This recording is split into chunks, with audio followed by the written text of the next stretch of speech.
Well, now, almost 50 years ago, when David Stevenson was a tiny baby, his mother made a decision that would change his life. She abandoned him in the stairwell of a block of flats in Golders Green.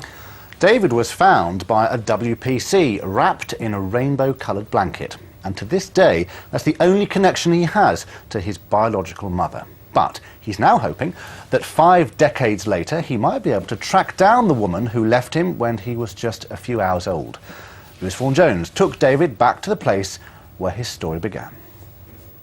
Nearly 50 years ago, a mother may have been climbing these very stairs about to abandon her baby. I think this was the block where I was found. Today, David Stevenson showed me where he was left when he was just hours old. And this is the actual point. This is the actual spot outside number 39. How does it feel to be standing right here? Well, it's quite moving, really, to think that this is for me where my story began. In the Daily Mail article in 1960, they dubbed me the Rainbow Baby because of various colourful items that I'd been left wrapped up in. He was adopted by a family in Edgware and always knew he'd been abandoned, but it's only now that he started looking for his mother. He believes at least 2 couples who lived in this corridor found him before the police arrived. This is an investigation without too many clues. Everyone who was living in the hallway at the time have now died, so we still don't know who the mother is. But there is one important theory. Tegwyn Curl was a police officer on duty that day in December 1960. She actually gave David his name, and she had an idea about who the mother might be.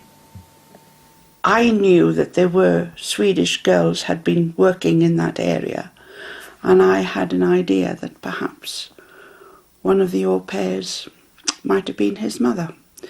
We did manage to trace a woman that we suspected was his mother as far as King's Cross. But given nearly 50 years have passed, this will be difficult to prove. It seems as if the information is pretty sparse. It would be a long shot, I think, if they did come across the birth mother. Nevertheless, David is having DNA tests to help trace his heritage. He knows he may never find his birth parents, but was determined to try after the birth of his own son. I'm holding him in my arms for the first time. I realised that this was the first, blood relative that I'd ever met, and that's really what started the search. He says he's not at all bitter. He just wants to know why. Lewis Vaughan-Jones, London Tonight, Golders Green. Extraordinary story. Now on to some